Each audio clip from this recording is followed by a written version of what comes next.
get an English map. Same thing on here. Hey guys! So we are still in Seoul, in South Korea. Welcome back! We've come to Changdeokgung Palace, right? Yep. Actually,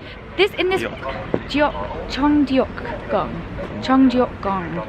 I will put the name here so you guys can see what it is. In this vlog, actually, we're going to visit a few palaces in Seoul, and we're also going to have a look around a traditional Hanok village area, which is over there, which any players of the Secret World might have remembered. They're bits and pieces of the Secret World that were in Seoul. They're in that kind of Hanoki village area type of thing. Anyway, so this vlog, we're going to have a look at the palaces, we're going to have a look at the village area. It's going to be amazing. Right now we are in Changdeokgung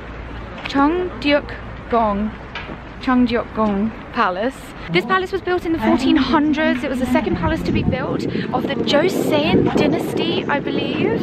A number of kings have resided here. It actually came down, it was burned down in around 1500s and rebuilt in the early 1600s. Apparently it's the most well-preserved palace here in Seoul. It's supposed to be very, very beautiful, so we're going to go have a look around. It's autumn time right now, so we've got some leaves falling off the trees. There's also a beautiful garden here too, but we're not going to visit it because you must be on the tour to go visit it, and we're not doing the tour today. But we are going to go have a look at the palace halls and the palace area. It's going to be great. Right, we'll show you some bits and pieces. There's already a really cool thing to see. I love this little path.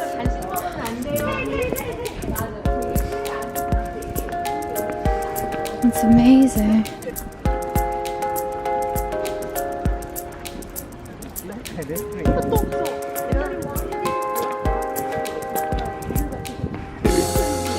Throne Hall in Gyeongjin. In Gyeongjin, the throne hall.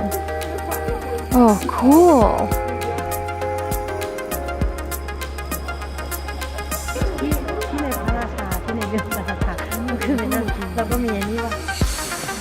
See, you guys can see way off in the distance to the right, that is the North Tower on Namsan, which is what we climbed up earlier. Link to the vlog so that you guys can see that one too.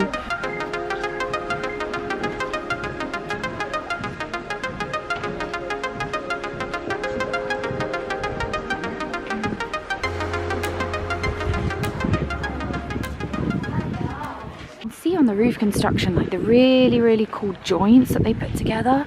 It's amazing. Some of the artwork on this is phenomenal as well.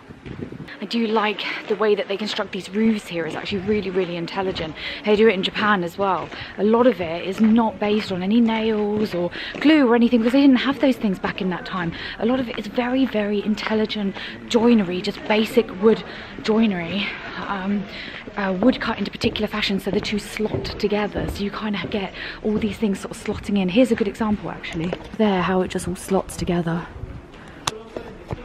There's actually a really amazing Twitter account where you can see some of this Japanese joinery and how innovative it is. I'll drop it down below in the description so you guys can take a look at it. The pathway actually takes you up and up and underneath the building into another courtyard. That's so cool. Look at these beautiful angles that they have here, not just right angles. The buildings are kind of clustered together, so it creates some others as well. Oh, it's nice. These are some of the blurb that you get. You can see, you can read it in Chinese, Japanese, Korean, and English, which is helpful because that's the only one I can really read. This looks actually quite new.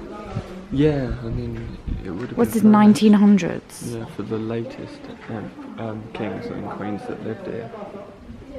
Going into the palace rooms now, and I think this was actually destroyed by fire in the early 1900s and then rebuilt using some items from a different palace after that. So I don't think all of these buildings were destroyed, it was just these ones within here. And it seems like some of the latest kings and queens to have used it is around that early 1900 period. So some of the furniture there is obviously indicative of that period. Some of it showcases a little bit more of what it was like previously. Look at all these rooms. Oh, it's quite cool.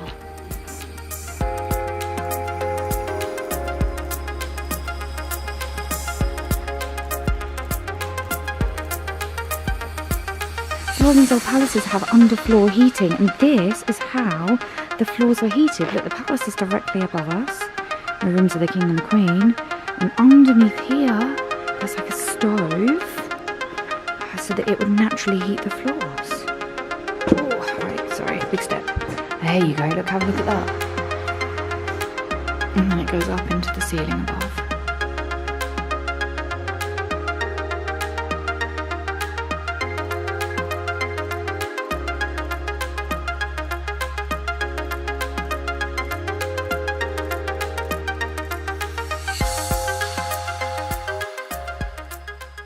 So if any of you guys are Spirited Away fans, check out that door above us. Doesn't it just remind you of the door that Chihiro goes through to enter into the abandoned UNG? UNG is amusement park. I can't remember the word in English. Goes into the abandoned amusement park. I think that's the door that takes you into the secret garden, which is beautiful over there. But that is so cool. Look at that. That's a beautiful shot. Oh. Liam's taking a picture for those guys. Look at those wonderful leaves above the door to the secret garden. So red. They're so deeply red. That's about the same colour as my lipstick. Found a sundial that might actually tell the time this time. Have you worked it out? I'll look at the time and then you tell me what you think it is. That must be 12:32, 12:33. It's 12:54, so that's not that bad. Look at these beautiful hexadecimal buildings. They're so cool. So apparently these are libraries and other study rooms that the king and princes will use. And they're beautiful. So we've actually popped over to a different palace. Right next to Changdeokgung is Changdeokgung, which is a Dowager Queen palace. It was built for the Dowager Queens, I think in the late 1400s.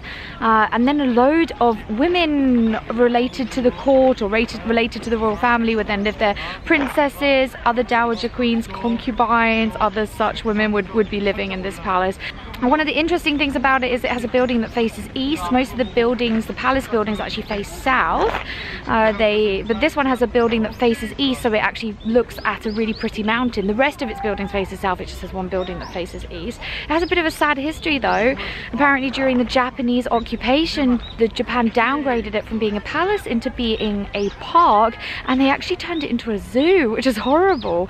After Korea's independence was restored, the Korean government restored it back to being a palace and have been working on restoring it ever since properly. Now you notice that behind me we're not actually at the palace right now, we're in the gardens, but the gardens of the palace are beautiful. They're free. Well, there's an extra ticket to come to the palace, but the gardens are part of the palace. You can walk around it, and right now is autumn, so it has these beautiful coloured leaves, and people are taking pictures as they're sort of falling down, a bit like they do in Japan with the cherry blossom season.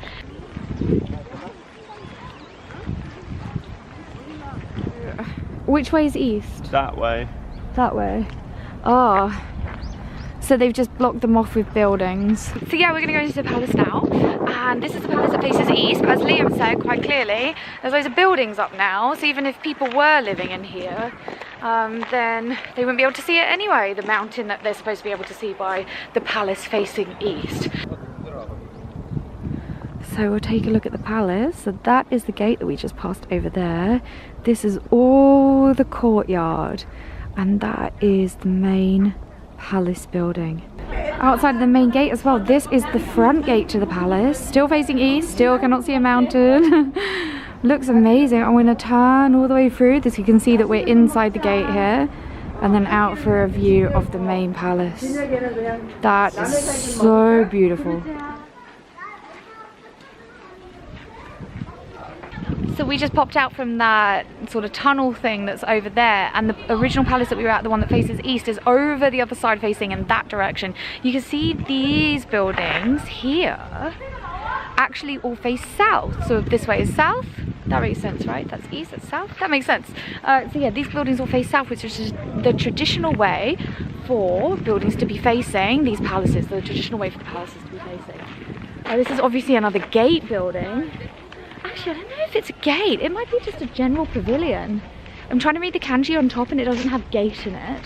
So Liam just translated this for us. It does say pavilion. It kind of makes sense because this looks very pavilion-esque. I think it is that first word, which is pavilion. The first kanji? Yeah. One to remember then. So we're done with Changdeokgung. We're going to go back through Changdeokgung. see a little bit of something that we missed before coming in here, and then we're going to go visit the Hanok village, which will be pretty amazing. Liam made a comment earlier that loads and loads of these rooms actually have been covered in white paper. We suspect that it's been covered in white paper to protect them so that they're not getting sun damaged. That's a beautiful building. The chimney is down there on the bottom left. At the top right, that building up there, I can read some of the kanji. The first kanji is do, it means hall, and the last kanji is the one that you usually use for kan, for like a separation or time, like jikan means time. But it looks similar to that. Hall or something. It could be, but it's definitely a hall anyway. Have I got a leaf in my hair? Yeah. Nice. So I'm seeing a lot of similarities in Japanese, Chinese and Korean architecture when it comes to palaces and temples, this kind of thing. But one of the things unique to this area, or unique to these Korean palaces that I've seen, is these brick walls. This kind of brickwork I've not seen in any other temple that I've been to around the world, and they seem to be laying bricks out in a particular pattern. Some of these are very intricate shapes and sizes as well, and you've seen them throughout these palaces. Like, it's really interesting. So I'm not 100% sure whether it's unique to Korea, it's just I haven't seen them in any other palaces that I've been in.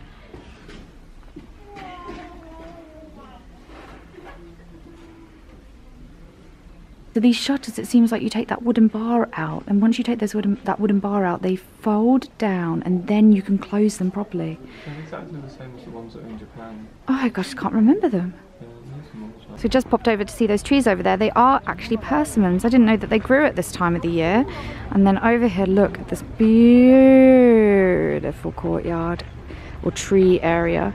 Oh, it's lovely with that sort of temple-y complex, one of the halls up above. So pretty. Yes, good try, guy. So actually we just read a very, very small bit about this area just now on one of the information points, and it seems like the reason why all of these buildings are this kind of browny colour and they have all these sort of lattice effects, small rooms with shutters and such, is because the king of that time, what did you say, around 1847, so around the 1850s, the king of that time really, really loved this style, and this is actually quite a foreign style to Korea. This is not typical Korean style. So he built all of these palaces here in this style, which is completely different from what was usually in Korea. That's really cool. Guys, 2 magpies. It's like ultimate good luck. Not that I believe in that at all, but I mean like 2. Oh, that is so cool. See, we missed a few buildings of the main part of Changdeokgung, so we're just popping in to see them. These are actually the government buildings, and they're beautiful, beautiful passages. This building over here has a 2nd floor. You might be able to see it just there. There you go. And just lots of little intricacies as well. Pillars, raised sections here. So raised sections here. Large halls over there.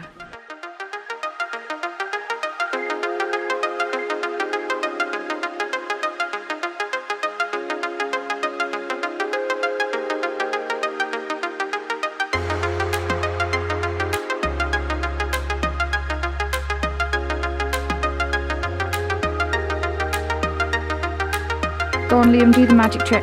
Disappear behind the wall.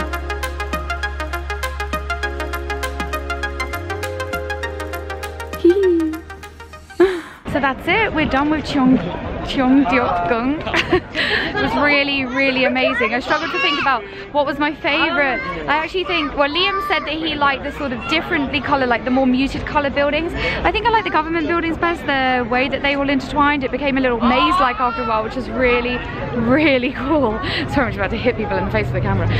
Anyway, we're going to move on now to the Hanok village. So yeah, that's going to be a pretty interesting place. I think the architecture there is going to be really beautiful. So we'll see you there in a sec. The street looks beautiful. Is that a slide? Look at that beautiful house hanging over the street. Oh, see, I think this kind of very, very skinny lattice is actually my favourite. Pictures in their traditional dress throughout the village. I'm obsessed with the bricks. Guys, look at that. All of the roofs of the Hanok village. So this is one of the views on the route as well. This